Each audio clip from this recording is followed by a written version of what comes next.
আম্মাজান খাদিজার একজন দাসী ছিলেন, এমনকি একজন বান্ধবী ছিলেন, তার নাম ছিল নাফিজা। এই নাফিজা বান্ধবীকে একদিন ডাক দিয়ে বলেন, ও বান্ধবী নাফিজা, আমার চেহারার দিকে একটাবার একটু তাকায় দেখো, আমার চেহারা কি, আমি কি বুড়ি হয়ে গেছে নাকি, আমার কি বয়স হয়ে গেছে নাকি? তখন নাফিজা বান্ধবী ডাক দিয়ে বলেন, কেন আপনি এই কথা কেন বলছেন? আপনার কথার ভাব তো আমি কিছুই বুঝলাম না। বান্ধবীকে বলেন, আমি তোমাকে যা বললাম সেটা তুমি করো, দেখো তো আমার চেহারার দিকে তাকাও। এইবার নাফিজা বান্ধবী ডাক দিয়ে বলেন, আপনার চেহারা এত সুন্দর, এত সুন্দর, এখন পর্যন্ত এই মক্কার জমিনে আপনার মতো এত সুন্দরী কোনো মেয়ে খুঁজে পাওয়া যাবে না। বান্ধবীকে ডাক দিয়ে বললেন, ঠিক আছে, তাহলে আমি একটা প্রস্তাব তোমাকে দিতে চাই, এই প্রস্তাবটা তুমি একটু পাঠায় দিবা। বলে, প্রস্তাব মানে কিসের প্রস্তাব? বলে, আমি বিবাহ বন্ধনে আবদ্ধ হতে চাই। সুবহানাল্লাহ কোন, আমি বিবাহ করতে চাই। এইবার বান্ধবী ডাক দিয়ে বলেন, আপনি কার সাথে বিবাহ বন্ধনে আবদ্ধ হবেন? খাদিজাতুল কুবরা রাদিয়াল্লাহু তাআলা আনহা ডাক দিয়ে বলেন, আমি ওই যে আব্দুল্লাহর এতিম পোলা মুহাম্মদ পড়েন সাল্লাল্লাহু আলাইহি ওয়াসাল্লাম, আমি তার সাথে বিবাহ বন্ধনে আবদ্ধ হতে চাই। সুবহানাল্লাহ কোন, আমি তাকে স্বামী হিসাবে গ্রহণ করতে চাই যদি সে রাজি থাকে, আর যদি রাজি না থাকে আমি করতে চাই না। এই প্রস্তাবটা যখন বান্ধবীকে দিয়ে দিলেন, দেওয়ার পরে বান্ধবী এবার নবীজির কাছে চলে গেলেন, যাওয়ার পরে প্রস্তাবটা পেশ করলেন। পেশ করার পরে নবীজির গার্জেন, নবীজির মাথা, নবীজির এই মুহূর্তে মুরব্বী হিসাবে নবীজির চাচা আবু তালেব দুনিয়াতে বেঁচে আছেন। আবু তালেবের কাছে প্রস্তাবটা নিয়ে যাওয়া হলো। প্রস্তাবটা অনেক দেখাশোনা করার পরে প্রস্তাবটা গ্রহণ করা হলো। এইদিকে আম্মাজান খাদিজাতুল কুবরা রাদিয়াল্লাহু তাআলা আনহাকে যখন খবরটা পাঠানো হলো যে যার মাধ্যমে আপনি বিবাহের প্রস্তাব দিয়েছেন, যাকে আপনি বিয়ে করবেন, সে তো রাজি হয়ে গেছে, এখন বিবাহের যত প্রস্তুতি আছে আপনি সম্পন্ন করে ফেলেন। বিবাহের প্রস্তুতি সম্পন্ন করা হলো। বিবাহের প্রস্তুতি সম্পন্ন করার পরে আমার ভাইয়েরা বিবাহ হয়ে গেল। বিবাহ হয়ে যাওয়ার পরে পুরো মক্কা নগরীতে চতুর্দিকে ছড়িয়ে পড়ল, খাদিজা পাগলি হয়ে গেছে, খাদিজার মাথা খারাপ হয়ে গেছে। এখন লোকেরা বলে, কেন খাদিজা কেন পাগলি হলো, খাদিজার মাথা কেন খারাপ হয়ে গেল? বলে, মক্কাতে এত নামি দামি মানুষ থাকতে, এত ভালো ভালো মানুষ থাকতে, ওই আব্দুল্লাহর ইতিম পোলারে খাদিজা কেন বিবাহ করলো? এই বিবাহ করার মাধ্যমে সে প্রমাণ করেছে সে তার মাথা এখন ঠিক নাই। এই খবরটা চলতে চলতে এক কান দুই কান হতে হতে পুরা মক্কা নগরীতে এই খবরটা ছড়িয়ে পড়ল। এক পর্যায়ে আম্মাজান খাদিজাতুল কুবরা রাদিয়াল্লাহু তাআলা আনহার কান পর্যন্ত চলে এসেছে। আম্মাজান খাদিজাতুল কুবরা রাদিয়াল্লাহু তাআলা আনহাকে বলা হলো, আপনার নামে মক্কার বড় বড় নেতারা, মক্কার বড় বড় কাফেররা আপনার নামে মিথ্যা কথা ছড়িয়ে দিচ্ছে। আম্মাজান খাদিজা বললেন, কি মিথ্যা কথা? বলে, আপনি নাকি আব্দুল্লাহর ছেলে মুহাম্মদকে বিয়ে করে নাকি আপনি ঠকে গেছেন। বলে, তাই? বলে, হ্যাঁ, আপনার নামে এই কথাগুলি মক্কাতে ছড়িয়ে বেড়াচ্ছে চতুর্দিকে, এখন আপনি কি করতে চান? বলে, আমার বিরুদ্ধে যে অভিযোগগুলো তোলা হয়েছে, এই অভিযোগের সুষ্ঠু তদন্ত করে সকল অভিযোগের জবাব আমি খাদিজা দিতে চাই। আল্লাহু আকবার। এই জবাব দেওয়ার জন্য খাদিজাতুল কুবরা রাদিয়াল্লাহু তাআলা আনহা করলেন কি, এইবার আমার ভাইরা মক্কার যত বড় বড় নেতা আছে, যত বড় বড় কাফির আছে, সবাইকে তার বাড়িতে তিনি দাওয়াত দিলেন, আহ্বান করলেন, তোমাদের দাওয়াত রইল আমার বাড়িতে একদিনের। তোমরা যে আমার নামে মিথ্যা কথা তোমরা ছড়িয়ে বেড়াচ্ছ, এটার জবাব আমি দিতে চাই, আর এর বিনিময়ে আমি তোমাদেরকে একবেলা খাবার দিতে চাই। তোমরা আমার বাড়িতে আসবা। আসার পরে আমার ভাইরা সকল কাফেররা, বড় বড় নেতারা যখন আম্মাজান খাদিজার বাড়িতে আসলেন, আসার পরে খাবার সামনে সব রেডি, সব কিছু দিয়েছে। দেওয়ার পরে আম্মাজান খাদিজাতুল কুবরা রাদিয়াল্লাহু তাআলা আনহা ডাক দিয়ে বলেন, ও মক্কার সম্ভ্রান্ত ব্যক্তিরা, আজকে আমি তোমাদেরকে একটা উদ্দেশ্যে আহ্বান করেছি। তোমরা নাকি আমার বিরুদ্ধে মিথ্যা কথা ছড়িয়ে বেড়াচ্ছ, তোমরা নাকি সবার কানে কানে পৌঁছায় দিয়েছ আমি নাকি আব্দুল্লাহর এতিম পোলারে বিয়ে করে আমি নাকি ঠকে গেছি। বরং তোমরা যে কথা বলেছে, কথার জবাবটা হলো, আমি আব্দুল্লাহর এতিম পোলারে বিয়ে করে ঠকে যাই না, বরং এই পৃথিবীর সব চাইতে শ্রেষ্ঠ নারী আল্লাহ আমাকে বানায়া দিয়েছেন। এখন বললেন কিভাবে, এবার আপনি বলেন। বলে এক নাম্বার প্রমাণ হলো আমার বয়স কত আর আমার স্বামীর বয়স কত তোমরা দেখো। বলে আপনার স্বামীর বয়স হলো 25 বছর আর আপনার বয়স 40 বছর। বলে বয়সটা কম বেশি কার? বলে আপনার স্বামীর বয়স কম, আপনার বয়স বেশি।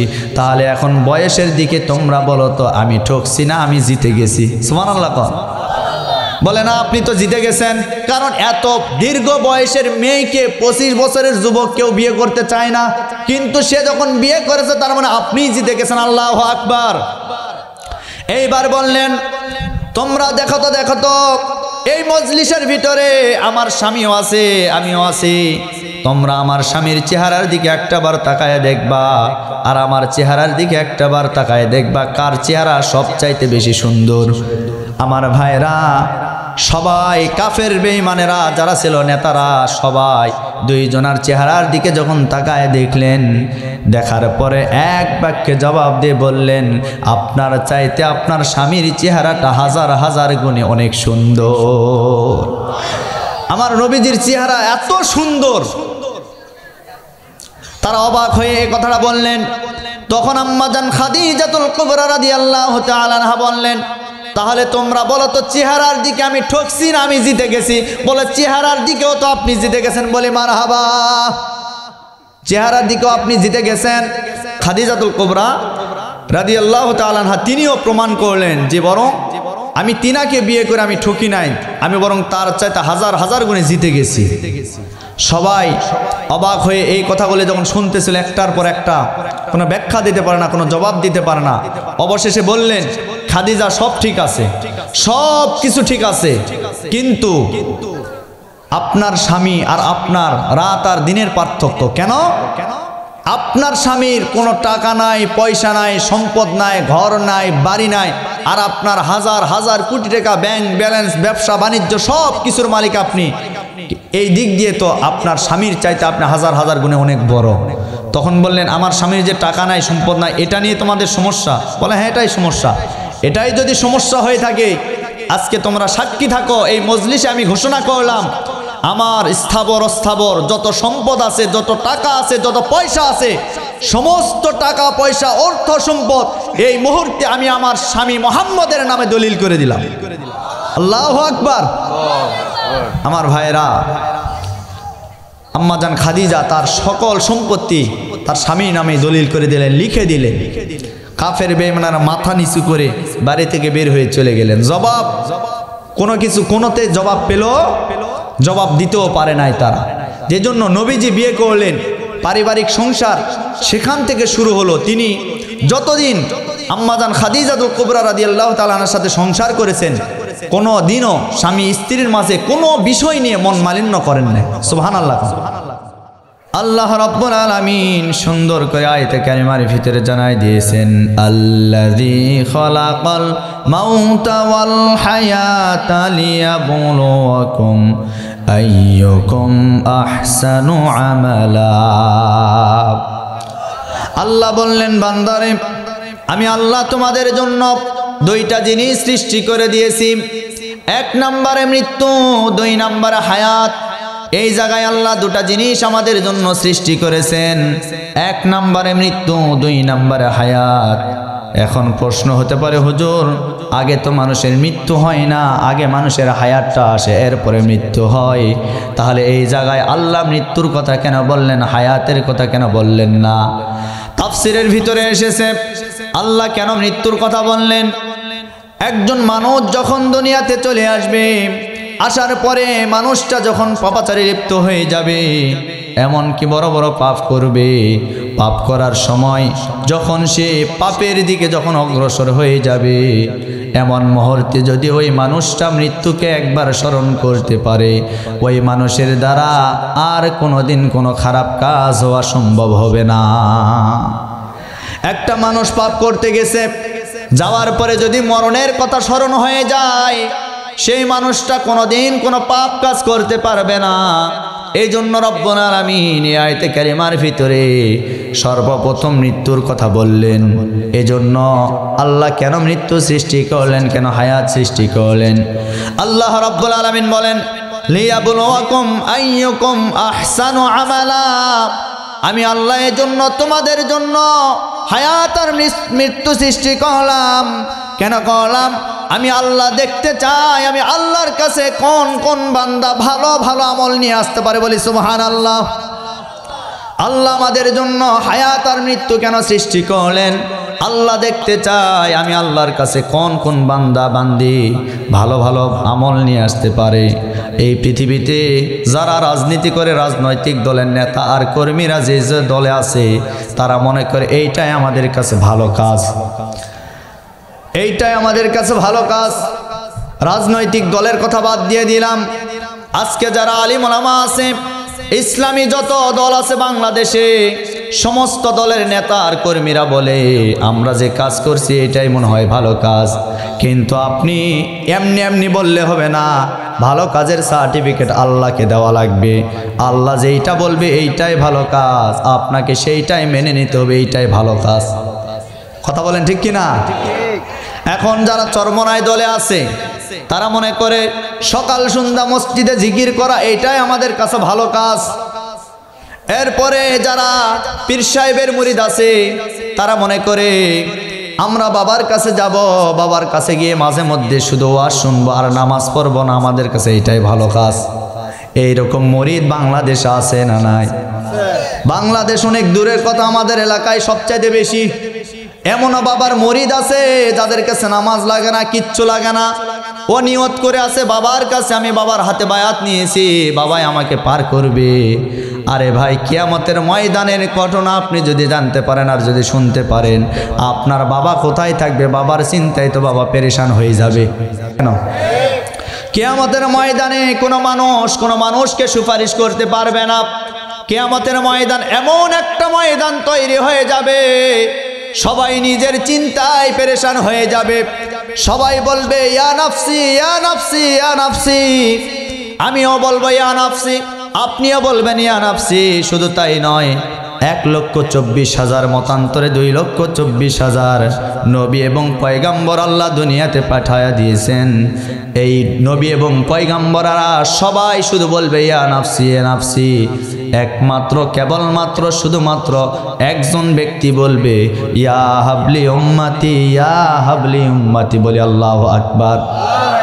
তিনি হচ্ছেন আর কেউ নয়, তিনি হচ্ছেন আমার আপনার নবী, বিশ্ব নবী মুহাম্মাদুর রাসূলুল্লাহ সাল্লাল্লাহু আলাইহি ওয়াসাল্লাম। ওই কিয়ামতের ময়দানে তিনি একমাত্র ব্যক্তি, তিনিই বলবেন ইয়া হাবলি উম্মতি ইয়া হাবলি উম্মতি। হায় আজকে আমার উম্মতের কি হবে, আমার উম্মতের কি হবে? আমার ভাইরা সবাই পেরেশান হয়ে যাবে কিয়ামতের ময়দানে। কারো পরনে কোনো কাপড় থাকবে না। আজকে আমরা যখন দুনিয়াতে এসেছি, মায়ের গর্ভ দেখে যখন দুনিয়াতে এসেছি, আমাদের পরনে কোনো কাপড় ছিল না, আমরা উলঙ্গ হয়ে দুনিয়াতে এসেছি। কিয়ামতের ময়দানে আল্লাহ যেদিন আমাদেরকে উপস্থিত করবেন, ওই কিয়ামতের ময়দানে আমাদের শরীরের ভিতরে কোনো কাপড় থাকবে না, সবাই উলঙ্গ হয়ে যাবে। আম্মা জান আয়েশা সিদ্দিকা রাদিয়াল্লাহু তাআলা আনহা থেকে একটি হাদিস বর্ণিত। তিনি আমার নবীজিকে প্রশ্ন করেছেন, ইয়া রাসূলুল্লাহ ইয়া হাবিবাল্লাহ, আপনি বলেছেন কিয়ামতের ময়দানে কোনো মানুষের পরনে কাপড় থাকবে না, কিন্তু মানুষ যদি উলঙ্গ হয়ে যায়, মানুষ একজন আরেকজনকে দেখার পরে লজ্জায় তারা মুখ দেখাতে পারবে না, সবাই মাথা নিচু করে থাকবে। নবীজি ডাক দিয়ে বলেন, ও আয়েশা, কিয়ামতের ময়দান এমন একটা কঠিন ময়দান হবে, সেই দিন সবাই ইয়া নাফসি বলবে। কোনো বান্দা বান্দি কারো দিকে তাকানোর মতো তারা সময় পাবে না, সবাই নিজের চিন্তায় পেরেশান হয়ে যাবে। অতএব মানুষদেরকে উলঙ্গ অবস্থায় ওঠানো হবে, সবাই হাসরের ময়দানে চলে যাবে। যাওয়ার পরে রব্বুল আলামিন দুটা দল করবেন, একটা দল জান্নাতি আর একটা দল জাহান্নামী। রব্বুল আলামিন সেই কথাটাও কোরআনে কারীমের ভিতরে সুন্দর করে জানায় দিয়েছেন, ফারিকুম ফিল জান্নাতি ওয়া ফারিকুম ফিস সাঈর। আল্লাহ বলেন কিয়ামতের ময়দানে দুটা দল হবে, একটা দল জান্নাতি আর একটা দল জাহান্নামী। জান্নাতি দল যারা হবে তাদেরকে রব্বুল আলামিন সামনে থেকে ডান আমলনামা ডান হাতে দেওয়ার পরে তাদেরকে জান্নাতের ভিতরে প্রবেশ করায় দিবেন। আর যারা জাহান্নামী বান্দা বান্দি হবে তাদেরকে রব্বুল আলামিন কিয়ামতের ময়দানে পিছন দিক দিয়ে বাম হাতে তাদের হাতে আমলনামা দেওয়া হবে। জান্নাতি বান্দা বান্দি যারা হবে এই মানুষগুলা সরাসরি আল্লাহর জান্নাতে প্রবেশ করবে। শুধু তাই নয়, এই পৃথিবীতে আমাদের বাবা আদম আলাইহিস সালাতু ওয়াস সালাম থেকে শুরু করে নিয়ে আজ পর্যন্ত এমনকি কিয়ামত পর্যন্ত যত মানুষ এই পৃথিবীতে আসবে সমস্ত মানুষগুলিকে কিয়ামতের ময়দানে উত্থিত করা হবে। এই মানুষের ভিতরে সর্বপ্রথম একজন ব্যক্তিকে সর্বপ্রথম জান্নাতে যাওয়ার জন্য অনুমতি দেওয়া হবে।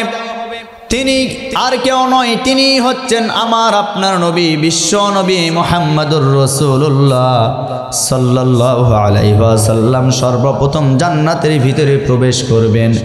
শুধু তাই নয়, নবীজি যে জান্নাতের ভিতরে প্রবেশ করবেন সেই নবীর উম্মত হয়ে আমাদের দাম কম না বেশি? আরো জোরে বলেন। আমাদের দাম অনেক বেশি। আমাদের আগে কোন নবীর উম্মতেরাও জান্নাতে প্রবেশ করতে পারবে না। নবীজি জান্নাতি বান্দা বান্দিদেরকে সাথে করে নিয়ে জান্নাতের দিকে চলে যাবে। রব্বুল আলামিন সেই কথাটা কোরআনে কারীমের সূরাতুল জুমারের ভিতরে সুন্দর করে জানাই দিয়েছেন, ওয়াসিকাল্লাযীনা তাকাউ রাব্বাহুম ইলাল জান্নাতি যুমারা।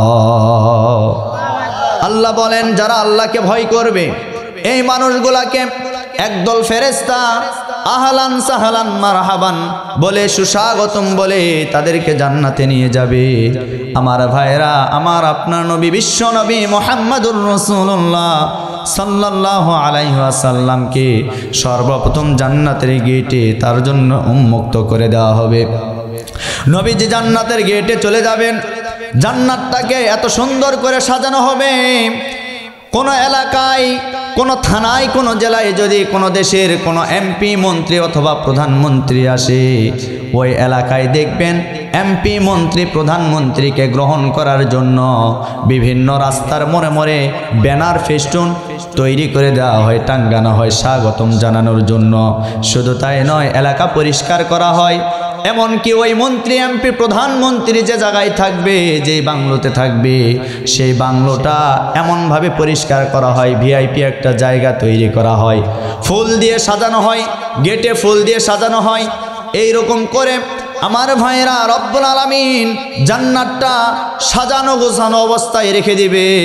জান্নাত সুন্দর করে সাজানোর পরে আমার আপনার নবী বিশ্ব নবী মুহাম্মদুর রাসূলুল্লাহ সাল্লাল্লাহু আলাইহি ওয়াসাল্লাম তার বান্দা বান্দীদেরকে নিয়ে জান্নাতের গেটে চলে যাবে।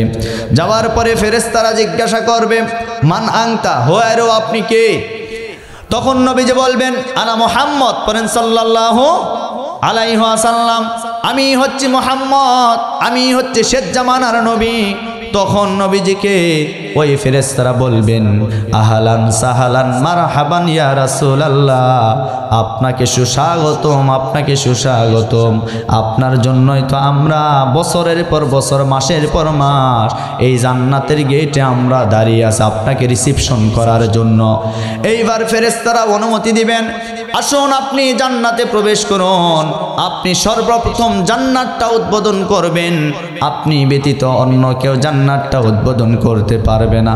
আমার ভাইরা, নবীজি যখন জান্নাতের দরজার সামনে যখন দাঁড়িয়ে যাবে, জান্নাতের গেটটা হবে সেন্সর গেট।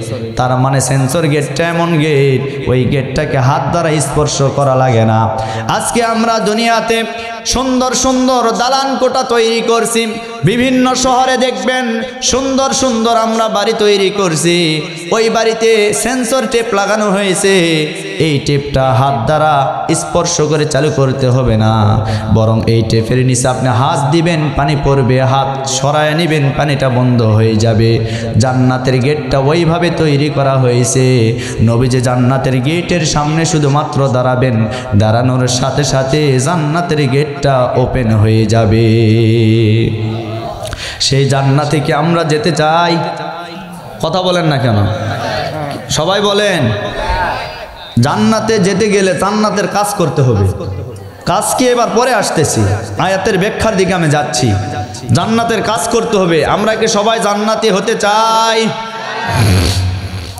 এই পৃথিবীর কোনো মানুষ বলবে না আমরা জান্নাতে যাব না, সে হোক হিন্দু, সে হোক বৌদ্ধ, সে হোক খ্রিস্টান। আপনি হিন্দু ভাইদেরকেও জিজ্ঞাসা করবেন, ভাই মরলে তুমি কোথায় যেতে চাও? হিন্দু ভাই বলবে আমরা মরলে স্বর্গে যেতে চাই। কথা বলেন না কেন? খ্রিস্টানকে জিজ্ঞাসা করবেন, ভাই তুমি মরলে কোথায় যেতে চাও? বলে আমরা আমার গডের কাছে যেতে চাই। এইভাবে বৌদ্ধকে বলবেন, ভাই তুমি মরলে কোথায় যেতে চাও? সেও বলবে আমি গৌতম বুদ্ধের কাছে যেতে চাই। আপনি প্রত্যেকটা মানুষকে জিজ্ঞাসা করবেন, মুসলমানকে জিজ্ঞাসা করলে বলা হয়, ভাই তুমি মরলে কোথায় যেতে চাও? মুসলমানও জবাব দিয়ে বলবে আমি মরলে আল্লাহর জান্নাতে যেতে চাই।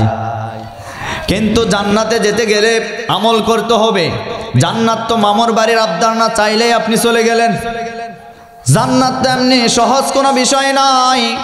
তার কারণ হলো জান্নাত মুমিনদের জন্য রব্বুল আলামিন তৈরি করে রেখেছেন, আর এই দুনিয়াটা মুমিনদের জন্য। আমার নবীজি বলেন, আদ-দুনিয়া সিজনুল মুমিন ওয়া জান্নাতুল কাফির। দুনিয়া মুমিনদের জন্য জেলখানা, আর কাফিরদের জন্য বালাখানা। মুমিন চাইলেই সব কিছু করতে পারবে না, আর কাফের মন যখন যা চাইবে সেটাই করবে, কেউ বাধা দিবে না। কাফেররা আপনি দেখবেন সারা পৃথিবীতে যারা কাফের, মন চাইলেই যখন যা ইচ্ছা সেটাই তারা করে। গান বাজনার আয়োজন করে, মদ খাওয়ার আসর জমায়, এরপরে জুয়া খেলে, এরপরে আরও বিভিন্ন আরও যে কার্যকলাপ আছে তারা করে। শুধুমাত্র তাদের জন্য দুনিয়াটা বানানো হয়েছে, ওইভাবে তারা মনে করে। এই জন্য নবীজি বলেন দুনিয়া তাদের জন্য বালাখানা, আর যারা মুমিন হবে তাদের জন্য জেলখানা। যারা মুমিন হবে তাদের জন্য জেলখানা। এজন্য মুমিনদেরকে জেলখানার ভয় দেখায়ও কোনো লাভ নাই। কথা বলেন না কেন? মুমিনরা দুনিয়ায় তো জেলখানা বানায় নিয়েছে, বরং এই জায়গার চাইতে আরো যে দেশের ভিতরে যে জেলখানাগুলি তৈরি করা আছে ওগুলি আরো মুমিনদের জন্য নিরাপদ স্থান। যত বাহিরে থাকবেন তত পাপের সাথে আপনার জীবনটা জড়িত হয়ে যাবে, আর যত বন্দী থাকবেন পাপ কম হবে। আল্লাহর আদালতে হিসাবটা আপনার জন্য সহজ হবে। হিসাব সহজ করতে হলে অবশ্যই আপনাকে জেলখানার ভিতরে থাকার দরকার আছে না নাই? আল্লাহ কেন বললেন এবার শোনেন। আল্লাহ রাব্বুল আলামিন বলেন, লিয়াবলুয়াকুম আইয়ুকুম আহসানু আমালা। আমি আল্লাহ বান্দাদের জন্য মৃত্যু আর হায়াতকে কেন সৃষ্টি করলাম? আমি আল্লাহ দেখতে চাই কোন কোন বান্দা বান্দি আমার কাছে ভালো ভালো আমল নিয়ে আসতে পারে। আজ আমাদের সমাজের ভিতরে আমরা মনে করি সব কিছু আমাদের জন্য ভালো আমল। না, আপনি বললে হবে না, আল্লাহ সার্টিফিকেট দিতে হবে, আল্লাহ প্রমাণ দিতে হবে। এইবার আল্লাহ রব্বুল আলামিন প্রমাণ দিবেন। এবার দেখেন আল্লাহ রব্বুল আলামিন বলেন, এইদিকে আমার দিকে লক্ষ্য করেন, আল্লাহ প্রমাণ দিচ্ছেন এইটাই ভালো কাজ যদি তোমরা বুঝে থাকো। আল্লাহ বললেন, তুমিনুনা বিল্লাহি ওয়া রাসূলিহি ওয়া তুজাহিদুনা ফি সাবিলিল্লাহি বিআমওয়ালিকুম ওয়া আনফুসিকুম যালিকুম খায়রুল লাকুম ইন কুনতুম তা'লামুন। আল্লাহ বললেন এক নাম্বার ভালো কাজ হলো আল্লাহর প্রতি ঈমান আনা। আমাদের আল্লাহর প্রতি ঈমান আছে না নাই? সবাই বলেন আছে না নাই? আল্লাহর প্রতি ঈমান আনতে গেলে আপনার উপরে বাধা আসবে, বিপত্তি আসবে, এমনকি আপনাকে মাঝে মধ্যে পরীক্ষার সম্মুখীন হওয়া লাগবে। কারণ আল্লাহ ঈমানদারদেরকে পরীক্ষা করতে চায় মাঝে মধ্যে। এই পরীক্ষার মাধ্যমে ঈমানদারদেরকে বাছাই করতে চায়। আপনি দেখবেন যার জীবনে যত পরীক্ষা বেশি ওই ছাত্র তত ভালো হয় বেশি, যার জীবনে পরীক্ষা নাই ওই ছাত্র ততটা ভালো হয় না। কথা বলেন ঠিক কিনা? আল্লাহ সেইটাই চায়, যারা মুমিন হবে তাদের জীবনে আমি আল্লাহ পরীক্ষা করতে চাই। এজন্য এক নম্বর আল্লাহর প্রতি ঈমান, দুই নম্বরে রসুলের প্রতি ঈমান। এখন আপনারা বলেন তো আল্লাহ রসুলের প্রতি আমাদের ঈমান আছে না নাই? সবাই বলেন আছে না নাই? আমরা আল্লাহকে বিশ্বাস করেছি, আমরা রাসূলকে বিশ্বাস করেছি। ওই যে আমরা ছোট্টবেলায় পড়েছি আমানতু বিল্লাহি ওয়া রাসূলিহি ওয়া কিতাবিহি, এইভাবে আমরা আল্লাহকে সাক্ষ্য দিয়েছি, আল্লাহর প্রতি ঈমান আনলাম, রাসূলের প্রতি ঈমান আনলাম, কিতাবের প্রতি ঈমান আনলাম, এরপর আখিরাতের প্রতি ঈমান আনলাম। এইভাবে আমরা সাক্ষ্য সবাই দিয়েছি আমার ভাইয়েরা। তাহলে আল্লাহ আল্লাহর রাসূলের প্রতি আমরা ঈমান আনলাম। আল্লাহ বলেন আল্লাহ এবং রাসূলের পরে ঈমান আনয়নের পরে তোমাদের 2 নাম্বার কাজ হলো কি কাজ? এবার শোনো, তুমিনুনা বিল্লাহি ওয়া রাসূলিহি ওয়া তুজাহিদুনা ফি সাবিলিল্লাহি বিআমওয়ালিকুম ওয়া আনফুসিকুম যালিকুম খায়রুল লাকুম ইন কুনতুম তা'লামুন। আল্লাহ বললেন এখন 2 নাম্বার তোমাদের দায়িত্ব আর কর্তব্য হলো তোমাদের জান আর মাল দিয়ে আল্লাহর রাস্তায় তোমরা সংগ্রাম করবা, লড়াই করবা। ইন কুনতুম তা'লামুন, আল্লাহ বললেন এটাই হচ্ছে ভালো কাজ, এটাই হচ্ছে উত্তম কাজ। সুবহানাল্লাহ কোন। তাহলে ভালো কাজের সার্টিফিকেট কে দিলেন? ভালো কাজ করতে গেলে আল্লাহর জমিনে আল্লাহর দ্বীনকে প্রতিষ্ঠা করার জন্য আপনার জান আপনার মাল এই 2টা জিনিস দিয়ে আল্লাহর রাস্তায় সংগ্রাম করতে হবে, লড়াই করতে হবে। আর এই কাজটাই হচ্ছে ভালো কাজ। এই কাজ করতে গিয়ে যারা নিজের জীবনকে উৎসর্গ করে দিয়ে শহীদ হয়ে যাবে, আল্লাহ বলেন এই সমস্ত মানুষগুলিকে আমি আল্লাহ কবুল করে নেই। এই মানুষেরা মারা যাবে, মারা যাওয়ার পরে কবরের ভিতরে শুধু শুয়ে থাকবে না, আমি রব্বুল আলামিন ঘোষণা করলাম। কি ঘোষণা করলেন শোনেন, বাল আহইয়াউন ইনদা রাব্বিহিম ইরযাকুন। আল্লাহ বললেন এরা শুধু কবরে শুয়েই থাকবে না, আমি আল্লাহর পক্ষ থেকে কবরে এরা রিজিক প্রাপ্ত হবে। আমি আল্লাহ জান্নাতের নাজ নেয়ামত এদেরকে কবরে দান করব। সুবহানাল্লাহ কোন। এজন্য আল্লাহর রাস্তায় জান আর মাল দিয়ে সংগ্রাম করার দরকার আছে না নাই? আল্লাহ রাব্বুল আলামিন বলেন ইন্নাল্লাহা আশতারা মিনাল মুমিনিনা আনফুসাহুম ওয়া আমওয়ালাহুম বিআন্না লাহুমুল জান্নাহ ইউকাতিলুনা ফি সাবিলিল্লাহি ফায়াকতুলুনা ওয়া ইউকতালুন।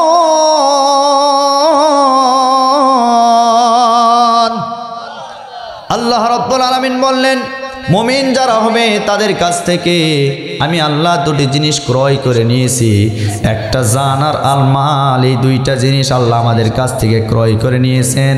আল্লাহ বলেন এই 2টা জিনিসের বিনিময়ে আমি আল্লাহ তাদেরকে উত্তম একটা জিনিস দিতে চাই। সেই জিনিসটার নাম হচ্ছে আমার তৈরি করা জান্নাত। 2টা জিনিসের বিনিময়ে জান্নাত পাওয়া যাবে, একটা হচ্ছে জান আর একটা হচ্ছে মাল। সুতরাং আল্লাহর জান্নাত পেতে গেলে আমাদেরকে আল্লাহর রাস্তায় জান আর মাল দেওয়ার দরকার আছে না নাই?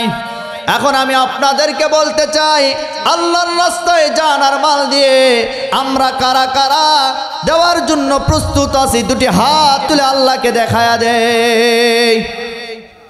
লিল্লাহি তাকবীর। আল্লাহ কবুল করুন, বলে আল্লাহুম্মা আমিন। আমার প্রিয় বন্ধুগণ, আমার সময় মোটামুটি শেষের দিকে হয়ে যাচ্ছে। তো এর পূর্বে আজকে আপনারা আমার এলাকার মানুষ, আমার কলিজার মহব্বতের মানুষ, ভালোবাসার মানুষ, এখন আজকে যে পরিমাণে মা বোনদের উপস্থিতি দেখলাম, পুরুষের চাইতে প্রায় দ্বিগুণ করে মা বোনদের প্যান্ডেলকে সাজানো হয়েছে। আলহামদুলিল্লাহ, মা বোনদের উপস্থিতিও অনেক অনেক বেশি। আমি শুরু থেকেই নিয়ত করেছি যে আজকে মোটামুটি তাদের উদ্দেশ্যেই আমি কিছু কথা বলবো ইনশাল্লাহ। তার কারণ হলো মা বোনেরা অনেক আশা নিয়ে আসে প্রতি বছর। আমার মুখ থেকে তারা কিছু তাদের সম্পর্কে কিছু আলোচনা শুনবে কোরআন হাদিস থেকে, কিন্তু তুলনামূলক সেইভাবে তাদের সম্পর্কে বলা যায় না সময়ের অভাবে। যাক, আজকে যেহেতু সময় পেয়েছি একটু কিছু বলা দরকার। কি বলেন আপনারা? কি ঠিক আছে না? কারণ হেদায়েতের মন নিয়ে যদি আমরা বসি তাহলে দেখবেন এই প্রতিদিন মাহফিল শোনা লাগবে না, একদিন শুনলেই যথেষ্ট। কি কথা বলেন না কেন? প্রতিদিন শুনতে হবে না, একদিন শুনবেন, ওইটাই আপনার জীবনের জন্য হেদায়েত হয়ে যাবে ইনশাল্লাহ। তার কারণ আমাদেরকে পরিবর্তন হতে হবে ভাই। আর কত ভুলের পথে থাকবেন? পাপ তো অনেক করেছি, অনেক পাপ করেছি। এই পৃথিবীতে কেউ নাই যে বলতে পারবে, বুকে হাত দিয়ে বলেন তো দেখি আমি পাপ করিনি, এরকম কেউ কি আছে? সবাই আমরা পাপী, সবাই পাপী, আমরা কম বেশি সবার পাপ আছে। কিন্তু এই পৃথিবীর জমিনে আল্লাহ যার যত বেশি পাপ, আল্লাহ তাকে তত বেশি ভালোবাসেন। সুবহানাল্লাহ। তার মানে আপনারা মন খারাপ করলেন, বললেন যে হুজুর এটা আবার কেমন কথা? এতদিন শুনেছি যে ভালো কাজ করে আল্লাহ তাকে ভালোবাসার, যার যত পাপ তাকে আল্লাহ ভালোবাসে। হ্যাঁ, কেন ভালোবাসে এবার শোনেন। আল্লাহ রাব্বুল আলামিন বলেন, ইল্লা মান তাবা ওয়া আমানা ওয়া আমিলা আমালান সালিহান ফাউলাইকা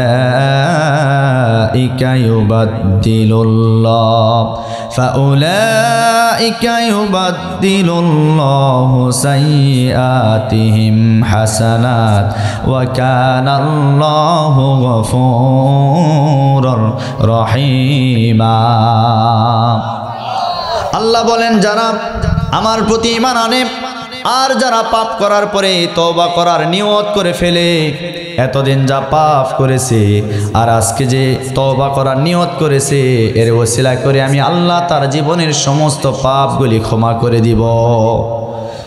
শুধু তাই নয়, আল্লাহ বলেন শুধু ক্ষমাই করব না, বরং বিগত দিনে যত পাপ করেছে, যত অন্যায় করেছে, এই সামান্য তওবা করার ওসিলা করে আমি রব্বুল আলামিন ওই পাপগুলিও ওই বান্দার আমলনামায় নেকি দ্বারা পরিপূর্ণ করে দিব।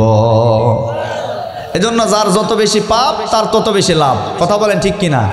আজকে আপনারা যারা বসে আছেন, আপনার জীবনে যত পাপ হয়েছে আজকে তওবা করেন, নিঃসন্দেহে আপনার আমলনামায় ওই পাপগুলি আল্লাহ নেকি দ্বারা পরিপূর্ণ করে দিবে। আরো জোরে বলে সুবহানাল্লাহ। আমার ভাইরা, এবার আসেন আমরা মা বোনদের সম্পর্কে চলে যাই।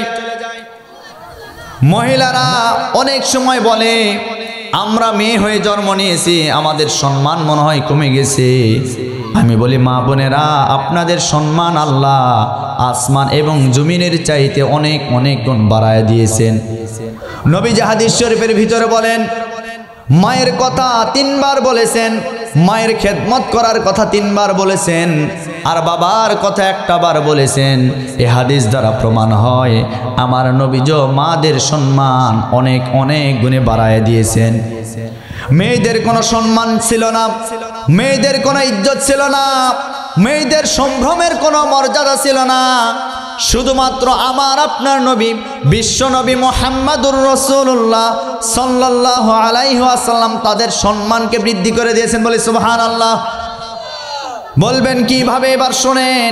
আমার নবীজির দরবারে নবীজির একজন সাহাবী, যেই সাহাবীর নাম হচ্ছে দাহিয়াতুল কালবি রাদিয়াল্লাহু তাআলা আনহু। এই দাহিয়াতুল কালবি একদিন আমার নবীজির সামনে হাঁটু গেড়ে বসে পড়লেন, ডাক দিয়ে বলেন, ইয়া রাসূলুল্লাহ, ইয়া হাবিবাল্লাহ, আমার মনের ভিতরে বড় একটা আফসোস রয়ে গেছে আল্লাহর নবী গো। নবীজি ডাক দিয়ে বলেন, ও আমার প্রিয় সাহাবী, আমি তো তোমার চেহারার ভিতরে সেই ছাপগুলি আমি দেখতে পাচ্ছি, হতাশার একটি ছাপ। তুমি আজকে হতাশা কেন আমি জানতে চাই। এই কথা বলার পরে ওই দাহিয়াতুল কালবি সাহাবী ডাক দিয়ে বলেন, ইয়া রাসূলুল্লাহ, ইয়া হাবিবাল্লাহ, আমি তো সেই জাহেলি যুগে ছিলাম, আজকে আমি ইসলাম ধর্ম গ্রহণ করে কালেমা পড়ে মুসলমান হয়ে গেছি। আমি যে যুগে ছিলাম সেই যুগটা বর্বর একটি যুগ ছিল। সেই যুগের ভিতরে কন্যাদেরকে কোনো মানুষই মনে করা হতো না, কন্যাদেরকে দাসী বানানো হতো। এমনকি যেই পরিবারে কন্যা সন্তান জন্মগ্রহণ করত তাদেরকে পাথর দ্বারা আঘাত করে দুনিয়া থেকে বিদায় করে দেওয়া হতো। মা বোনদের কোনো ইজ্জত কোনো সম্মান ছিল না। ভাই হয়ে আপন বোনের সাথে বিভিন্নভাবে বিভিন্ন আকাম কুকাম করত। এমনকি সন্তান হয়ে মায়ের সাথে জিনা করত। মেয়েদের কোনো সম্মান ইজ্জত ছিল না। সেই যুগে ওই দাহিয়াতুল কালবি রাদিয়াল্লাহু তাআলা আনহু নবীজির সামনে বর্ণনা করতেছেন, ইয়া রাসূলুল্লাহ, ইয়া হাবিবাল্লাহ, আমিও তো জীবনে সবচাইতে বড় একটা পাপ করেছি, না জানি আজকে আমার সেই পাপের মাফ হবে কিনা, আল্লাহ আমাকে মাফ করেছে কিনা। নবীজি বললেন, ও সাহাবী, আমি তোমার কাছ থেকে সেই পাপের বর্ণনা একটু শুনতে চাই। নবীজি জানে, তারপরেও তার মুখ থেকে একটু শুনতে চাই। এইবার দাহিয়াতুল কালবি রাদিয়াল্লাহু তাআলা আনহু ডাক দিয়ে বলেন, ইয়া রাসূলুল্লাহ, ইয়া হাবিবাল্লাহ, আমার স্ত্রী যখন সন্তান সম্ভব হয়েছিল, আমার স্ত্রীর গর্ভে যখন সন্তান এসেছিল, আসার পরে আমি আমার স্ত্রীকে যখন 7 মাস বয়স হয়েছিল, আমি আমার শ্বশুর বাড়ি পাঠিয়ে দিয়েছিলাম আর বলেছিলাম, যদি সন্তানটা কন্যা সন্তান হয় এই কন্যা সন্তানকে তুমি মেরে ফেলবা, আর যদি ছেলে সন্তান হয় এই সন্তানটা আমার বাড়িতে নিয়ে আসবা। এই কথা বলে আমি আমার স্ত্রীকে আমার শ্বশুর বাড়িতে অর্থাৎ তার বাবার বাড়িতে পাঠিয়ে দিয়েছিলাম। আমার স্ত্রী বাবার বাড়ি চলে গিয়েছিল, যাওয়ার পরে সন্তানটা ডেলিভারি করেছে। এই সন্তানটা ডেলিভারি হয়ে যাওয়ার পরে এই সন্তানটা ছেলে সন্তান হয় নাই, বরং কন্যা সন্তান হয়েছে। আমার স্ত্রী সন্তানটা আমি মেরে ফেলতে পারি এই ভয়ে, এই আশঙ্কায় সন্তানটা আমার বাড়িতে নিয়ে আসে নাই, বরং তারা নানির বাড়িতে এই সন্তানকে রেখে এসেছে। এই সন্তানকে রাখার পরে সন্তানটা যখন বয়সে উপনীত হয়েছে, 5 থেকে 6 বছর বয়স যখন উপনীত হয়েছে, সন্তানের যখন বোঝার ক্ষমতা হয়ে গেছে, এই সন্তানটা একদিন আমার বাড়িতে চলে এসেছে। আসার পরে সন্তানের চেহারার দিকে আমি তাকায় দেখলাম, সন্তানের এত সুন্দর চেহারা হয়েছে। আমার মেয়ে, আপন মেয়ে, আমার মেয়ে, যেই মেয়েটাকে আমি জন্ম দিয়েছি, সেই মেয়েটার চেহারা এত সুন্দর হয়েছে, আমার মায়া লেগেছিল ঠিক, কিন্তু আমি তাকে তো দুনিয়া থেকে বিদায় করে দিয়েছি। এই সন্তানটা চেহারার দিকে আমি তাকায় দেখলাম, সন্তানের চেহারা আমার মতো সব হুবহু মিলে গেছে। আমার স্ত্রীকে জিজ্ঞাসা করলাম, ও প্রাণের স্ত্রী, এই যে কন্যা সন্তান, এটা কার সন্তান? আমি তো বুঝতে পারছি এটাই মনে হয় আমাদের সন্তান হবে। তার কারণ হলো তার চেহারা আমার চেহারার সাথে সম্পূর্ণ মিলে গেছে। এইবার স্ত্রী ভয়ে ভয়ে বলেই ফেললেন, হ্যাঁ ও স্বামী গো, এটাই আমাদের সন্তান, আজকে বড় হয়ে গেছে। স্ত্রী ভেবেছিল সন্তানটা যখন বড় হয়ে যাবে হয়তোবা বাবার মনের ভিতরে দয়া হবে, মারতে পারবে না। আমার ভাইরা, এই জন্য স্ত্রী এতদিন গোপন করেছেন। আজকে সত্য দেওয়ার পরে এই দাহিয়াতুল কালবি সাহাবী বর্ণনা করতেছিল, তখন আমার মনের ভিতরে রাগটা জন্ম নিয়েছে। তখনই আমি নিয়ত করেছি, কৌশলে হলেও আমি আমার এই সন্তানকে দুনিয়া থেকে বিদায় করে দিব। তার কারণ সে সময় কন্যা সন্তান কারো বাড়িতে জন্মগ্রহণ করলে ওই এলাকার মানুষজন ওই মানুষটাকে তিরস্কার করতো, বিভিন্নভাবে বিভিন্ন কথা বলতো, কটু ভাষা বলতো। আমার ভাইরা, দাহিয়াতুল কালবি সাহাবী রাদিয়াল্লাহু তাআলা আনহু এইবার নবীজিকে বললেন, ইয়া রাসূলুল্লাহ, ইয়া হাবিবাল্লাহ, মানুষের কথাগুলো থেকে আমি যেন শুনতে না পারি, এই জন্য আমার কলিজার টুকরা সন্তানকে আমি অনেক বুঝায়া সুন্দর করে সন্তানটাকে আমি মারার জন্য নিয়ে গেলাম। আমি মারার জন্য নিয়ে গেলাম। শুধু তাই নয়, সন্তানের চেহারাটা এত মায়াবী ছিল, এত সুন্দর ছিল, আমার মনের ভিতরে কোনো দয়া হয় নাই, মায়া হয় নাই। এরপরেও সন্তানটাকে আমি মায়ের কাছ থেকে অনেক কথা বলার পরে, অনেক বুদ্ধি দেওয়ার পরে সন্তানটাকে আমার হাতে ছেড়ে দিয়েছি। মা তো দিতে চায় না। এই পৃথিবীতে কোনো মা কি চায় নিজের সন্তানকে বাবার হাতে উঠায় দিবে আর এই সন্তানটা দুনিয়া থেকে বিদায় নিবে? এটা তো কোনোদিন কেউ চায় না। কিন্তু আমি আমার স্ত্রীর কাছ থেকে কৌশলে আমার এই সন্তানটাকে হাতের ভিতরে নিলাম। আমি আমার স্ত্রীকে বললাম, আজকে দীর্ঘদিন হয়ে গেল আমি আমার শ্বশুর বাড়িতে বেড়াতে যাই না, সন্তানের নানা নানির বাড়িতে আমি বেড়াতে যাই না, আমি তাদের বাড়িতে একটু বেড়াইতে যেতে চাই। আমি একা যাব না, সন্তানকেও আমি সাথে নিয়ে যেতে চাই। এইবার সন্তানকে সাজিয়ে দেওয়া হলো। সাজানো গোছানোর পরে সন্তানের হাতটা ধরে নিয়ে চলে গেল সেই পাহাড়ি পাদদেশে। আমার ভাইরা, যাওয়ার পরে আমার প্রিয় বন্ধুগণ, একদিন সেই দিন সে করলো কি, ওই বাবাটা যাওয়ার পরে এবার সন্তানকে কাছে রেখে দিয়ে সন্তানটা এবার বাবাটা মাটি খনন করা শুরু করলো। দাহিয়াতুল কালবি সাহাবী এবার মাটি খনন করা শুরু করলো। তারা নিয়ত ছিল এই গর্ত করে গর্তের ভিতরে নিক্ষেপ করে তাকে বিদায় করে দিবে। এই নিয়তটা করে মাটি যখন খনন করা শুরু করলেন, করতে করতে এক পর্যায়ে সন্তান বাবাকে জিজ্ঞাসা করে, বাবা ও বাবা তুমি মাটিটা খনন করে কেন? বলে এমনি এমনি করতেছে, আমার একটা কাজ আছে। এখনো সন্তান বুঝতে পারে নাই, আর কিছুক্ষণ পরে সন্তানের মৃত্যু হয়ে যাবে। নিষ্ঠুর বাবা সন্তানকে এইভাবে নির্মমভাবে মারতে পারবে, সন্তান এখনো বুঝে উঠতে পারে নাই। এইবার ঘুরতে ঘুরতে তিনি বর্ণনা করতেছিল, আমার মুখে দাঁড়িয়ে বিভিন্ন জায়গায় মাটি ভরতেছিল, মাটির টুকরা ভরতেছিল। এমন সময় আমার এই কলিজার টুকরা কন্যাটা, আমি যেহেতু বাবা, আমার এই মুখের মাটিগুলি সরায় দিচ্ছিল। তখন আমার মনে একটু মায়া হয় নাই, কেমনে আমার এই কলিজার টুকরা সন্তানটাকে দুনিয়া থেকে বিদায় করে দিব, আমার মনের ভিতরে একটুও দেওয়া হয় নাই। ইয়া রাসূলুল্লাহ, কি বলবো সেই দিনের দুঃখের কথা।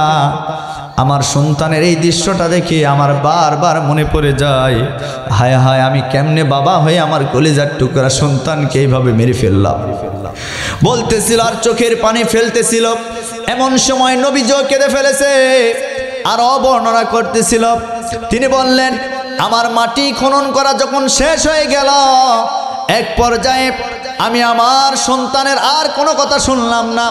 সন্তানের পিছনে এসে একটা ধাক্কা মেরে সন্তানটাকে ওই গর্তের ভিতরে আমি ফেলে দিলাম বাবা হয়ে। জীবন্ত কন্যা সন্তানকে গর্তের ভিতরে ফেলে দিলেন। দেওয়ার পরে সন্তান গর্তের নিচে যাওয়ার পরে হাউমাউ করে কান্না করতেছিল, আর ডাক দিয়ে বলেন, বাবা ও বাবা, আমি বুঝতে পেরেছি তুমি হয়তো আমাকে এই মুহূর্তে দুনিয়া থেকে বিদায় করে দিবা। ও বাবা, আমি তোমার কাছে দুটি হাত জোর করে বলি, বাবা তুমি আমাকে মেরো না, তুমি আমাকে মেরো না, প্রয়োজন আমাকে ছেড়ে দাও, আমি তোমার বাড়িতে থাকতে চাই না। আমি আমার সন্তানের কোনো কথা শুনলাম না, আমার মনের ভিতরে কোনো দয়া হলো না, মায়া হলো না। আমি আমার কলিজার টুকরা সন্তানটাকে বিশাল বড় একটা পাথর নিলাম। এই পাথরটা নেওয়ার পরে আমার সন্তানের বুকটা বরাবর একেবারে ছুঁড়ে মারলাম। আমার বাবা, আমার সন্তানটা বাবা বাবা বলে দুনিয়ার মায়া ত্যাগ করে চলে গেল। ইয়া রাসূলুল্লাহ, আমার কোনো মায়া হলো না, আমার কোনো দয়া হলো না। ওগো আল্লাহর রাসূল, ওই দিনের কথা আমার বারবার মনে পড়ে যায়, কিভাবে আমি আমার কলিজার টুকরা সন্তানকে দুনিয়া থেকে বিদায় করে দিলাম। বলতেছিল আর অঝর নয়নে কান্না করতেছিল। আল্লাহর নবীও কেঁদে ফেললেন। ঘটনা শোনার পরে এই রকম দৃশ্য শুরু হয়ে গেল। আমার নবীজি সাহাবীর গায়ে একটু হাত বুলায় দিলেন। দেওয়ার পরে বললেন, ও সাহাবী, বুঝতে পেরেছ তোমার অন্তরের ব্যথা, তুমি এখনো চিন্তিত অবস্থায় আছো, হয়তোবা তোমাকে আল্লাহ মাফ করেছি কিনা তুমি সেটা নিয়ে চিন্তায় আছো। আজকে আমি রাসূল হিসেবে বলে গেলাম, তোমার যত বড় পাপ হোক না কেন, যেহেতু তুমি কালেমা পড়েছো, আর এই কালেমা পড়ার কারণে রব্বুল আলামিন তোমার জীবনের সমস্ত পাপগুলি মাফ করে দিয়েছে।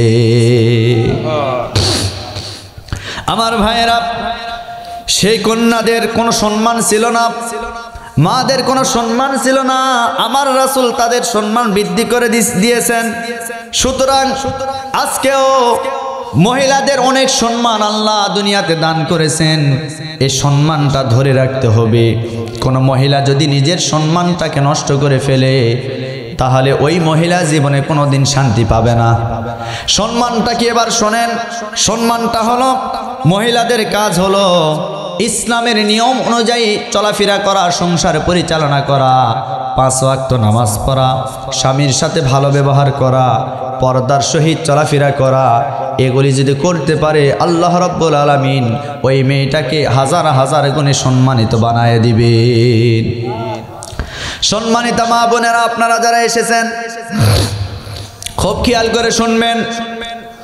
এতদিন যা করেছেন আজকে ভুলে যান। নামাজ যত কাজা করেছেন, অন্তত সময় পাইলে কাজা নামাজগুলো আদায় করবেন। আর আজকে থেকে নিয়ত করেন, আর কোনোদিন 5 ওয়াক্ত নামাজ আপনি কাজা করবেন না, নামাজটা সঠিকভাবে আপনি আদায় করবেন। এখন আমরা শুধু স্ত্রীদের ওয়াজ শুনি, কিন্তু স্বামীর ওয়াজও শোনার দরকার আছে। অনেক স্বামী আছে দেখবেন স্ত্রীর সাথে দুর্ব্যবহার করে, খারাপ ভাষায় কথা বলে, 14 গোষ্ঠী নিয়ে তুলে কথা বলে, এমনও স্বামী আমাদের সমাজে আছে না নাই? জোরে বলেন আছে না নাই? আহারে কি বলবো, দুঃখের কথা, অনেক পরিবারে নিজের বউকে তালাক দেয়, নিজের বউ তো তালাক দূরের কথা, 14 গোষ্ঠী পর্যন্ত তালাক দিয়ে দেয়। তুই তালাক, তোর মা তালাক, তোর বাপ তালাক, তোর 14 গোষ্ঠী তালাক, এরকম আছে না নাই? কখনোই না। বরং স্বামী স্ত্রীর সংসারটা এই দুনিয়াতে এক টুকরা জান্নাত। স্বামী স্ত্রীর মাঝে যদি ভালোবাসা, মিল মহব্বত না থাকে, ওই সংসারে কোনোদিন শান্তি আসতে পারে না। হয়তো আপনি এখন মনে করেন আপনি বাইরে সারাদিন কাজকর্ম করেন, বাপরে বাপ বিশাল পাওয়ারে আছেন, আপনি সারাদিন বাইরে কাজকর্ম করেন, আপনি বাড়িতে এসেছেন, স্ত্রীর উপরে যদি রান্না একটু খারাপ হয় হুমকি ধামকি দেয়, যদি রান্না করতে সময় দেরি হয়ে যায় বিভিন্ন গালিগালাজ করে খারাপ কথাবার্তা বলে। আরে ভাই, আপনি বাইরে কাজ করেন আর আপনার বাড়ি পুরোটা সামলায় আপনার স্ত্রী, আপনার মা বাবাকে দেখাশোনা করে, আপনার সন্তানদেরকে লালন পালন করে, এরপরে আপনার পরিবারটাকে হেফাজত করে, আপনার যাবতীয় সংসারের যত কাজ আছে একটা মহিলা দেখাশোনা করে। সুতরাং তার প্রতিও আপনাকে ইহসান করা দরকার, দয়া করা দরকার। না করে দেখবেন রান্না দেরি হয়ে গেলে ওর উপরে আরো পিকআপ, আরো ঝাড়ি আসে না নাই? কিন্তু এটা করা যাবে না।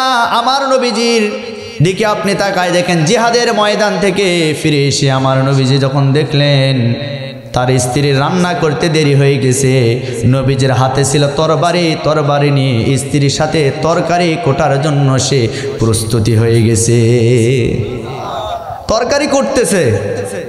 তিনার মতো মানুষ এই পৃথিবীতে আর কি কেউ আসবে? কথা বলেন, কেউ আসবে না। তাহলে নবীজি যদি পারে আপনি কেন পারবেন না? আমার নবীজির চাইতে আপনি কি খুব ব্যস্ত মানুষ? আপনি কি খুব কাজ করেন? কখনোই না।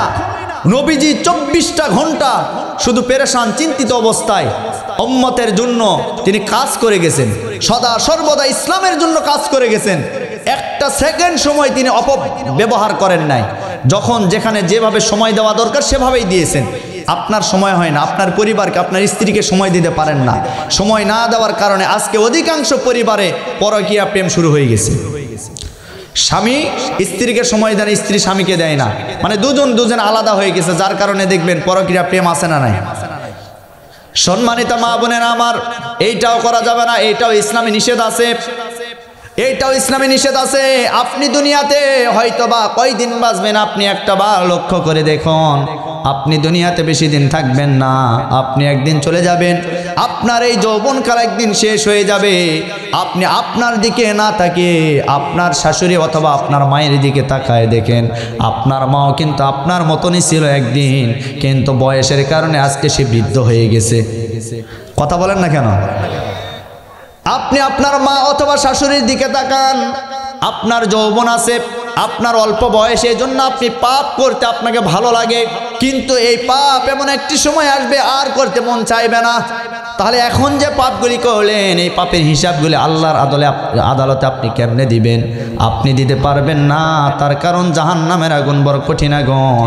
আমরা কেউ জাহান্নামের আগুন সহ্য করতে পারবো না, আমরা কেউ জাহান্নামের আগুনকে সহ্য করতে পারবো না। সুতরাং ওই জাহান্নামকে ভয় করে আমাদেরকে চলতে হবে। জাহান্নাম বড় কঠিন জায়গা।